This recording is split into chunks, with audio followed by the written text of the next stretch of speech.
یہ اتنے عظیم دن ہیں، ان دنوں میں کرنا کیا چاہیے؟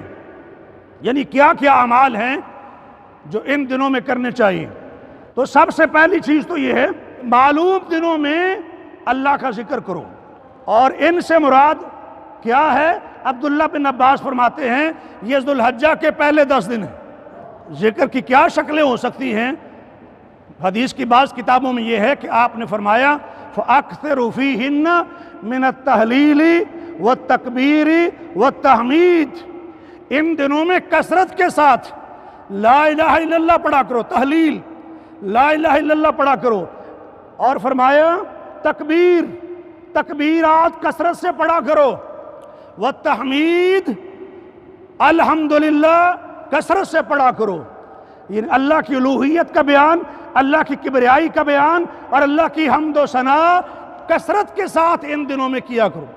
صحیح بخاری میں ہے، صحیح بخاری میں کان ابن عمر و ابو ہریرہ یخرجان الی السوق فی ایام العشر، حضرت عبداللہ بن عمر اور حضرت ابو ہریرہ رضی اللہ عنہما ان 10 دنوں میں بازاروں میں نکل جاتے تھے۔ بازاروں میں جا کر یہ صحابہ کیا کرتے تھے؟ یکبران، وہ تکبیرات کہا کرتے تھے۔ اور آپ غور فرمائیں، ہمارا یہ عمل آج کل نہیں رہا۔ صحیح بخاری میں نبی پاک کے صحابہ کا عمل ذکر کر رہا ہوں آپ حضرات کے سامنے۔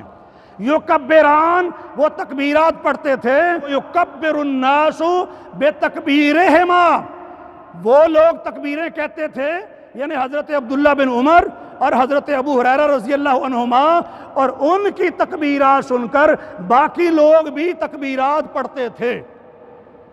ان 10 دنوں میں بازاروں کے اندر یعنی اللہ کی کبریائی کے غلغلے مچا رہے ہیں۔ کبریائی، عبداللہ بن مسعود سے جو الفاظ منقول ہیں تکبیرات کے، وہ یہ ہیں کہ اللہ اکبر لا الہ الا اللہ واللہ اکبر وللہ الحمد۔ حمد کا ذکر بھی آ گیا، کبریائی کا ذکر بھی آ گیا، تحلیل لا الہ الا اللہ کا تذکرہ بھی ہو گیا، اور یہ تینوں باتیں نبی علیہ السلام نے فرمائی کثرت کے ساتھ یہ چیزیں پڑھا کرو۔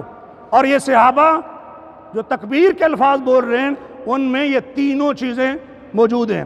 عبداللہ بن عباس رضی اللہ عنہما سے جو تکبیرات کے الفاظ منقول ہیں وہ یہ ہیں کہ اللہ اکبر اللہ اکبر اللہ اکبر، یعنی 3 بار، وللہ الحمد اللہ اکبر واجل، اللہ سب سے بڑا ہے اور سب سے زیادہ بزرگی والا ہے، اللہ اکبر علی ما ہدانا، کہتے تھے سب کبریائی اللہ کی ہے اس پر کہ اس نے ہمیں ہدایت سے نوازا ہے۔ اور سنن بہقی کے اندر یہ الفاظ حضرت عبداللہ بن عباس سے منقول ہیں۔ سعید بن جبیر رضی اللہ تعالی عنہ کا عمل یہ تھا کہ اذا دخل ایام العشر، جب یہ 10 دن آ جاتے تھے، اجتہد اجتہادا شدیدا، تو عبادت میں ذکر اذکار میں بہت زیادہ کوشش کرتے تھے، محنت کرتے تھے۔ اجتہادا اجتہادا شدیدا، اجتہاد خوب محنت کرنا، خوب کوشش کرنا، اور پھر شدیداً سخت محنت کرنا، گویا کہ اپنے قابو میں نہیں ہے۔ ان دنوں میں اتنی محنت کرنی چاہیے، یہ ایک صحابی کا عمل ہے ان 10 دنوں کے اندر۔ دوسرا کام یہ ہے کہ گناہوں سے بچنا چاہیے باقی دنوں میں بھی، لیکن ان دنوں میں بطور خاص ظلم و زیادتی سے اور لڑائی جھگڑے سے اپنے آپ کو بچانا چاہیے۔ خاص کر مثلا اگر ایک مسلمان یہ سمجھتا ہے کہ شیو کروانا گناہ ہے تو ان دنوں میں زیادہ گناہ ہوگا۔ دلیل کیا ہے؟ یہ میں نے مثال دی ہے، دلیل قرآن کی آیت ہے، ان عدت الشہور عند اللہ 12 شہرا فی کتاب اللہ یوم خلق السماوات والارض منها 4 حرم، فرمایا اللہ کے نزدیک مہینوں کی تعداد 12 ہیں، جب سے اللہ نے آسمان و زمین کو بنایا ہے اس وقت سے ہی مہینوں کی تعداد 12 ہے، ان میں سے 4 مہینے حرمت والے ہیں، ذوالقعدہ جو مہینہ جا رہا ہے، ذوالحجہ جو آنے والا ہے، اور محرم جو اس کے بعد ہے، 3 مہینے مسلسل لگاتار، اور 1 مہینہ رجب کا۔ یہ 3 مہینے حج کے لیے، رجب کا مہینہ عمرے کے لیے تھا۔ تو کیا فرمایا؟ ذالک الدین القیم، یہ دین کا سیدھا راستہ ہے۔ فلا تظلموا فیہن انفسکم، ان مہینوں میں، ان دنوں میں اپنے اوپر ظلم نہ کیا کرو۔ بھئی ویسے بھی ظلم کرنا تو جائز نہیں ہے، منع کیا گیا ہے کہ ظلم و زیادتی نہ کرو، نہ دوسروں پر کرو نہ اپنے اوپر، لیکن خاص کر کہا ہے کہ حرمت والے مہینوں میں اپنے اوپر زیادتی نہ کرو، ظلم و زیادتی کا شکار نہ ہونا۔ تو اس کا مطلب یہ ہے کہ خصوصی تاکید ہے ان دنوں میں کہ کمی کوتاہی سے، ظلم و زیادتی سے، ناانصافی سے، دوسروں کی حق تلفی کرنے سے اپنے آپ کو بچائیں۔ تو دوسرا کام ہو گیا۔ تیسرا کام یہ ہے، نبی علیہ السلام فرماتے ہیں من رأى ہلال ذی الحجہ، جو شخص ذو الحجہ کا چاند دیکھ لے، یعنی ذو الحجہ کا آغاز ہو جائے، ظاہر ہے مغرب سے ہو جاتا ہے، اگلے دن یکم ذو الحجہ ہے اور پچھلے دن کی مغرب سے ذو الحجہ کا آغاز ہو جاتا ہے۔ من رأى، جو شخص دیکھ لے ہلال ذی الحجہ، ذو الحجہ کا چاند، ہلال پہلے دن کا چاند جو دیکھ لے تو کیا کرے؟ ساتھ یہ فرمایا وَأَرَادَ أَن يُضَحِّيَ، اور اس کا ارادہ ہو قربانی کرنے کا۔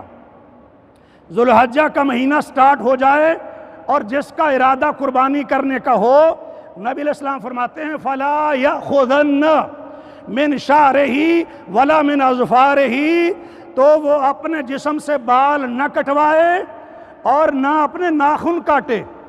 سر کے بال کاٹنا کٹوانا باقی دنوں میں جائز ہے، لیکن ان دنوں میں جائز نہیں ہے۔ اسی طریقے سے جسم کی صفائی کرنا، جیسے بغلوں وغیرہ کے بال ہوتے ہیں، تو باقی دنوں میں نہ صرف یہ کہ جائز ہے، تاکیدی احکام بھی ہیں اور اس کی لیمیٹیشنز بھی ہیں، لیکن ان دنوں میں وہ بھی اجازت نہیں ہے۔ ناخن کاٹنے چاہیے، ناخن بڑھانا یہ انسانوں کا کام نہیں ہے، یہ آپ جانتے ہیں حیوانات کے ناخن بڑھتے رہتے ہیں، انسان تو اپنے ناخن کٹواتے ہیں نا جی، لیکن ان 10 دنوں میں فرمایا وَلَا مِنْ أَظْفَارِهِ، اپنے ناخن بھی نہ کٹوائیں، یہ اہتمام۔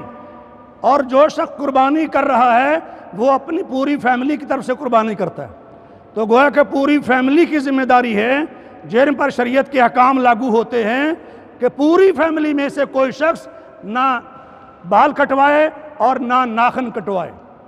یہ حکم نبی علیہ السلام نے تاکیدی طور پر دیا، فَلَا يَأْخُذَنَّ، ہرگز نہ کرے۔ یہ تاکید ہو گئی نا، یہ نہیں کہا کہ نہ کٹواؤ، کہا ہرگز نہ کٹواؤ، تو یہ تاکیدی حکم آ گیا۔ اور چوتھا کام یہ ہے کان رسول اللہ صلی اللہ علیہ وسلم یصوم 9 ذی الحجہ، ذی الحجہ کے پہلے 9 دنوں کا روزہ رکھتے تھے۔ کتنے دنوں کا؟ 9 دن۔ ذی الحجہ 10واں دن تو عید کا ہے نا، وہ دن منع ہے روزے کے لیے، تو پہلے 9 دنوں کا روزہ رکھتے تھے نبی علیہ السلام۔ اور اس کے ساتھ ساتھ یہ بھی ہے وَيَوْمَ عَاشُورَا، 10 محرم کا روزہ رکھتے تھے، وَثَلَاثَةَ أَيَّامٍ مِّن كُلِّ شَهْرٍ، اور ہر مہینے کے 3 نفلی روزے رکھتے تھے، جیسے ایام میں 20 کا ذکر ملتا ہے، چاند کی 13، 14 اور 15 تاریخ کا روزہ، ایام میں 20 کے روزے۔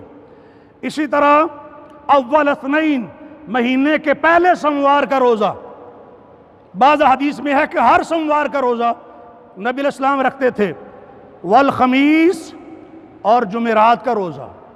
تو یہ معمول تھا محمد رسول اللہ صلی اللہ علیہ وسلم کا روزہ رکھنے کے حوالے سے۔ اور جو لوگ حج نہ کر رہے ہوں، میدان عرفات میں نہ ہوں، ان کے لیے عرفہ کا روزہ بھی ہے، یعنی 9 ذی الحجہ کا روزہ۔ اور نبی علیہ السلام فرماتے ہیں صیام یوم عرفہ،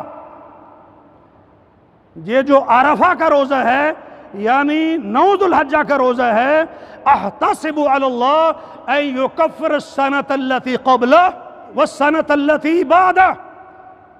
نبی علیہ السلام فرماتے ہیں کہ اس کے بارے میں مجھے اللہ سے یہ امید ہے کہ گزشتہ 1 سال کے گناہوں کا کفارہ ہے، اور جو آئندہ سال ہے اس پورے سال کے گناہوں کا کفارہ ہے 9 ذی الحجہ کا روزہ۔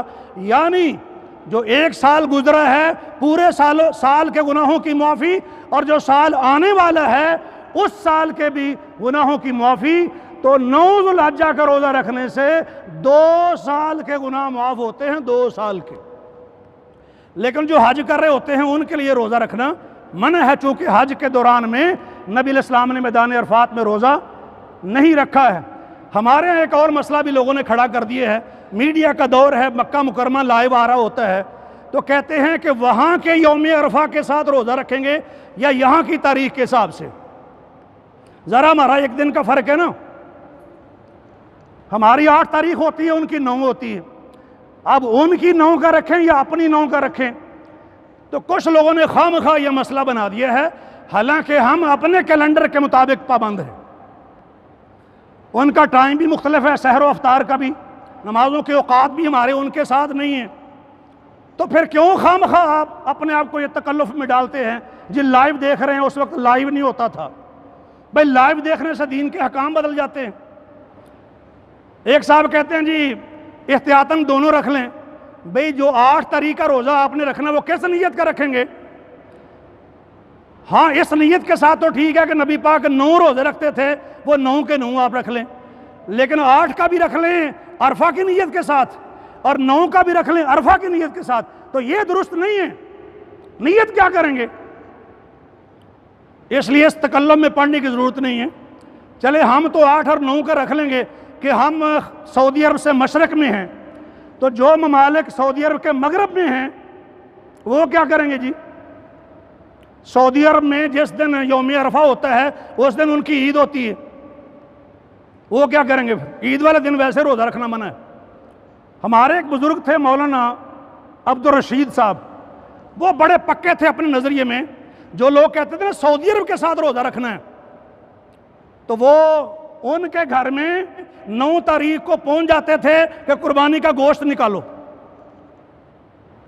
کل 9 ذو الحجہ تھا نا، یوم عرفہ، اور یوم عرفہ کے بعد اگلا دن قربانی والا ہے، تو قربانی کا گوشت، پھر وہ آئیں بائیں شائیں کرتے تھے، کبھی ادھر دیکھتے ہیں کیا بات کر رہے ہیں آپ، تو صحیح بات تھی۔ تو اس لیے ہم اپنے کیلنڈر کے مطابق اپنے ملکوں کے حساب سے روزہ رکھیں گے، یعنی 9 تاریخ کا، تو روزہ رکھنا ہے ان 9 دنوں کا۔ 9 کی اگر فرصت نہ مل سے، چونکہ فرض اور لازم نہیں ہے، تو کم از کم 9 دنوں کا اگر نہیں تو 9 تاریخ کا ضرور رکھنے کی کوشش کریں، بہت بڑا اجر و ثواب ہے اس دن کے روزے کا۔ اور ایک کام ان دنوں کا حج اور عمرہ ہے، حج کے ساتھ بھی عمرہ ہوتا ہے، الگ بھی ہوتا ہے، اور حج اس سال بھی اللہ کی توفیق کے ساتھ ہو رہا ہے، اگرچہ باقی ممالک کے لوگوں کے لیے کرونا وائرس کی وجہ سے پابندی ہے، لیکن مقامی جو لوگ وہاں پر ہیں وہ حج کی سعادت اس سال بھی حاصل کریں گے۔ نبی علیہ السلام فرماتے ہیں حج اور عمرہ یکے بعد دیگرے کیا کرو، یعنی حج عمرے کرتے رہا کرو، اس لیے کہ حج عمرے کے ذریعے سے فقر بھی دور ہوتا ہے اور گناہ بھی اڑ جاتے ہیں، اور بندہ فقر و فاقے سے ایسے نکلتا ہے، گناہوں سے ایسے پاک ہوتا ہے جیسے بٹی لوہے کو صاف کرتی ہے، سونے چاندی کو صاف کرتی ہے، جب اس کو پگھلایا جاتا ہے بٹی کے اندر سونے چاندی کو اور لوہے کو، میل کچیل جیسے وہاں نکلتی ہے ویسے بندے کی میل کچیل، یعنی اس کے گناہ معاف ہوتے ہیں۔ اور فرمایا حج مبرور کا بدلہ تو سوائے جنت کے اور کچھ ہے ہی نہیں، تو بہت بڑا یہ فضیلت والا عمل ہے۔ آخری عمل ہے قربانی کا عمل، اس پر بھی آج کل لوگ شب خون مار رہے ہیں۔ افضل ترین دنوں میں سے ایک دن ہے قربانی والا دن، اس لیے ہم کہتے ہیں کہ پہلے دن کی قربانی زیادہ افضل ہے، دوسرے والی اس کے بعد، اور اس کے بعد، یہ ترتیب ہے، ٹھیک ہے۔ باقی دنوں میں بھی کر سکتے ہیں جو قربانی کے دن ہیں، لیکن پہلا دن چونکہ افضل دن ہے اس لیے اس دن قربانی کریں گے تو زیادہ اجر و ثواب کا باعث ہوگا، اور ویسے بھی وہ یوم النحر ہے۔